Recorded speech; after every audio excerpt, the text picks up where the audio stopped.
Assalamualaikum warahmatullahi wabarakatuh. Selamat siang, berjumpa kembali dengan saya Muji Santosa. Salam pengadaan, mari kita bahas mengenai pengadaan barang jasa. Silakan disampaikan pertanyaannya. Baik, kali ini saya ingin menanyakan sebenarnya siapa yang dapat melakukan perikatan di pemerintah daerah atau Pemda, Pak? Ya, berdasarkan peraturan pemerintah tentang pengelolaan keuangan daerah yaitu PP 12 tahun 2019, yang dapat melakukan perikatan adalah pengguna anggaran PA dan kuasa pengguna anggaran KPA. Selanjutnya, berdasarkan Perpres 16 tahun 2018 dapat diberikan peran perikatan ini kepada siapa? PPK, pejabat pembuat komitmen. Kalau di Pemda itu siapa sih, Pak, pengguna anggaran atau PA-nya? Pengguna anggaran atau PA di pemerintah daerah adalah pejabat kewenangan, pejabat pemegang kewenangan penggunaan anggaran untuk melaksanakan tugas dan fungsi satuan kerja perangkat daerah SKPD yang dipimpinnya. Oke, artinya kepala SKPD itu adalah pengguna anggaran. Berarti dialah yang melakukan perikatan, begitu? Kepala SKPD, Satuan Kerja Perangkat Daerah, sebagai pengguna anggaran PA dapat melakukan perikatan. Sesuai peraturan, pengguna anggaran atau PA dapat melakukan tanda tangan kontrak. Tetapi kalau berdasar optimasi peran untuk manajemen yang baik, sebaiknya kepala SKPD tidak disibukkan dengan melakukan administrasi perikatan, tidak disibukkan dengan melakukan pengendalian perikatan. Sebaiknya kepala SKPD disibukkan dengan koordinasi dengan kepala daerah, koordinasi dengan kepala SKPD yang lain, dengan pemerintah pusat, dan sibuk mengendalikan manajemen internal SKPD-nya sendiri. Oke, kalau kepala SKPD sebagai PA, maka kuasa pengguna anggaran atau KPA-nya siapa dan siapa yang mengangkatnya?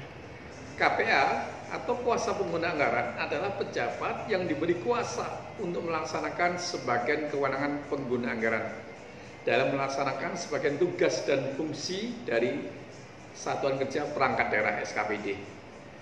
KPA antara lain kepala bagian atau kepala bidang. Bila nanti dihapus jabatan kepala bagian dan sebagainya, maka siapa yang setara dengan kepala bagian dan berkompeten, itulah yang jadi KPA ya. Pelaksanaan perikatan di Pemda menurut optimasi manajemennya sebenarnya lebih cocok diperankan oleh KPA, karena KPA dapat berperan secara otoritas dan manajemen kewenangan. Dia punya kewenangan yang memadai, berperan optimal untuk mengendalikan kegiatan, mengendalikan keuangan, dan mengendalikan pengadaan maupun kontrak. Selanjutnya, peran KPA diharapkan dapat melakukan koordinasi dengan bagian perencanaan, bagian anggaran, bagian keuangan, Inspektorat APIP, UKPPJ, maupun nanti ya yang berhadapan dengan audit kalau dilakukan audit. Pengguna anggaran, ya, pengguna anggaran akan melakukan pembinaan dan pengawasan terhadap KPA ya. Berikutnya, berdasar PP 12 tahun 2019, peraturan pemerintah 12 tahun 2019, yang mengangkat KPA adalah kepala daerah. Kalau PA atau KPA itu bisa melakukan perikatan, apakah mereka wajib bersertifikasi pengadaan? Berdasar peraturan Presiden nomor 16 tahun 2018, PA KPA tidak wajib bersertifikasi pengadaan. Oke, saya ulangi, PA KPA tidak wajib bersertifikat pengadaan, begitu Pak?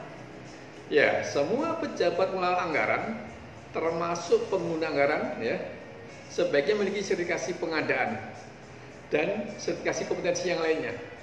Ya, memiliki kompetensi diperlukan sekali. Kompetensi yang mendukung dalam anggaran, dalam keuangan, dalam kegiatan, pengadaan maupun kontrak. Jadi, PA KPA tidak wajib memiliki sertifikasi pengadaan. Namun dengan memiliki banyak sertifikasi, banyak memiliki kompetensi, akan meningkatkanlah kualitas anggaran yang dimiliki, kualitas keuangan, kualitas pengadaan, kontrak, kualitas layanan maupun kinerjanya. Bagaimana menurut Bapak kalau selain PA KPA ditunjuk lagi PPK atau pejabat pembuat komitmen? Ya, berdasar pertimbangan ya, tingkatan daerah, ya, ruang lingkupnya ya, besaran SKPD, besaran jumlah uang yang dikelola, beban kerja, lokasi, kompetensi, rentang kendali, dan atau pertimbangan objektif lainnya, maka diperlukan sumber daya manusia yang kompeten. Sehingga perlu untuk ditunjuk adanya pejabat pembuat komitmen atau PPK. Penunjukan PPK ini atau adanya PPK ini tidak ya disebut dalam PP 12 tahun 2019. Ya. Saat ini pun sampai April 2020 setahu saya belum ada Permendagri atau juknisnya. Sehingga adanya PPK di Pemda, kita ikutilah skema Perpres 16 tahun 2018. Berdasarkan Perpres 16 tahun 2018, penunjukan PPK dilakukan oleh pengguna anggaran. Berdasarkan Perpres 16 tahun 2018, PPK diwajibkan memiliki apa? Sertifikasi pengadaan tingkat dasar. Ya. Dan berlanjut dengan sertifikasi kompetensi pengadaan. Bahkan sertifikasi kompetensi nanti tahun 2023 diwajibkan untuk seluruh PPK mempunyai. Perpres 16 tahun 2018 mengendaki pelaku pengadaan itu adalah fokus orangnya, kompeten dan profesional. Saran saya, siapa yang ditunjuk Pemda sebagai kepala bidang atau kepala bagian adalah KPA. Diharapkan KPA-nya adalah memiliki sertifikasi pengadaan, ya, memiliki sertifikasi pengadaan tingkat dasar dan berlanjut dengan berbagai sertifikasi kompetensi pengadaan maupun sertifikasi yang lain yang berguna untuk lebih kompeten dan untuk meningkatkan kinerja. Di beberapa Pemda, kepala bidang atau kepala bagian telah diwajibkan memiliki sertifikasi pengadaan.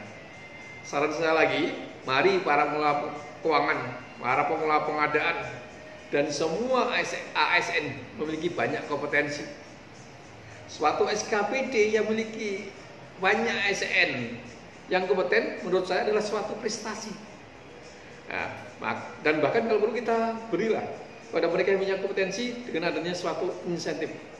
Berikutnya banyak juga sudah keluar peraturan Kemendagri mengenai kompetensi ini, silahkan dibaca ya, Kemendagri nomor 108 tahun 2017, Kemendagri nomor 11 tahun 2018. Demikian, ada kurang lebihnya saya mohon maaf. Jangan lupa update peraturan-peraturan terbaru. Dengan banyak memahami peraturan, mudah-mudahan memudahkan kita dalam melakukan kinerja kita.